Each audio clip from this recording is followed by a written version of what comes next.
What is it to be a woman? To have two loving hands that can heal anything from a broken knee to a broken heart. To fight the hard fight for liberty, equality and opportunity. To break through barriers in a male-dominated world to be heard and respected. To give care, compassion and comfort to those who are suffering. We are powerful. We are united. We are inspiring. We are courageous. We are survivors. We are women. On International Women's Day 2012, we honour those past and present who have made a difference. For event organisers, it's been a privileged insight into the lives and passions of our homegrown heroes, community workers, legal pioneers, medical professionals, local council representatives, business people, all inspirational, all touching our lives for the better. Behind every history is a story. Here are three from this year's 2012 International Women's Day Hall of Fame. I'm here! Mummy! Hey, Mum. How you going? How you going? How was your day? Kerry Newick just loves kids. That's why she's had 52 of them. As a foster mother, she's taken in newborns, toddlers, special needs children, teens from troubled backgrounds, opening her heart and her home to those in need of love and support. I do it because I think I can help them. Not only can I help the children, but I think I can help their families as well. Kerry was born with a hole in the heart, but it's never stopped her living life to the full and nurturing those in need, a trait that started early. We lived up in the country, so Dad would always be bringing home a lamb. We always had rabbits, always. Don't know how many rabbits I would have had. Baby kangaroos had to always be sitting there, feeding them a bottle of milk.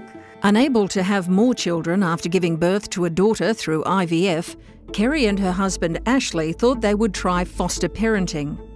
That was 24 years ago. Since then, among their 52 foster children have been 8 newborns and multiple members of the same family. They've even paid for some of them to go on holiday overseas and helped foot the bill when they got married. If all of those daughters were our homegrown children, we would have already been doing that. So why not for these children? If Kerry's plate isn't overflowing enough, she is the president of the Foster Care Association, a mother-in-law to 5 sons and has 3 grandchildren.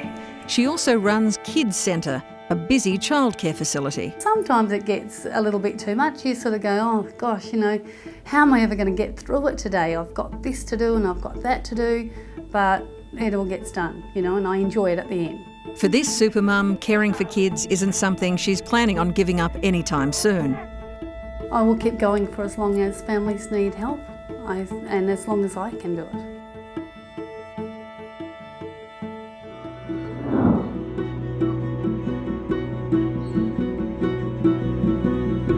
These days, Antoinette Kennedy doesn't have to adjudicate over anything much. But for most of her 40-year career, it was a different story. As the state's first female judge, she presided over hundreds of district court cases, a life less ordinary that's origins can be traced back to humble beginnings in suburban Jundana. There were not a lot of people there. We had a lot of land. My father kept horses in our backyard. And across the road, my grandfather owned a block of land that he kept chooks on. And there were huge gum trees, and it was just really idyllic. As an only child, Antoinette learnt from her mother that an education was crucial, no matter what career path you chose. She had so much confidence in me. She said, look, if you're a bank robber, I'm pretty confident that you'd be the best bank robber. But as long as you're educated, I don't care what you do. She didn't care that I didn't have to be a success in the world or make a lot of money or do any of those sorts of things, but you had to be educated and not talk ignorant rubbish. As it turned out, Antoinette ended up on the right side of the law, creating many firsts along the way. She was the only woman from her year at high school to attend university and, on completing her studies, gain immediate employment in a law firm. Being appointed the state's first female judge in 1985 brought fresh challenges, misconceptions that the new recruit was just another of the boys. That's the only type of woman that they were prepared to accept and make really welcome, was a male clone. What a difference 2.5 decades makes. On her retirement in 2010, a male peer credited Judge Kennedy with humanising the bench. She's done that and more, and last year was appointed an Officer of the Order of Australia. Today, she's just hanging loose, to coin a phrase from a young retiring receptionist. And we said to her, what are you going to do? Because she'd been there for 10 years, but from when she was 15 to 25, and she said, I'm just going to hang loose. So I thought, I'll just hang loose.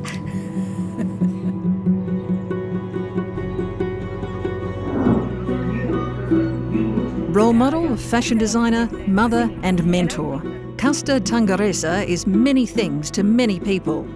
Whether she is advocating women's rights at the UN, mentoring through her African Women's Council, or playing mum to her 2 boys, Custer has one goal: to promote multiculturalism, social justice, anti-racism and equality. I'm driven by the passion to be an agent of change, because I know that we all have that capacity, we all can do it, and we can make change happen, not wait for somebody else. Growing up in Tanzania with 8 siblings, Custer learnt valuable lessons from her parents. Her father, a government minister for labour and social welfare, and her mother, a compassionate benefactor dubbed Mother Teresa, who would take in and care for disadvantaged villagers.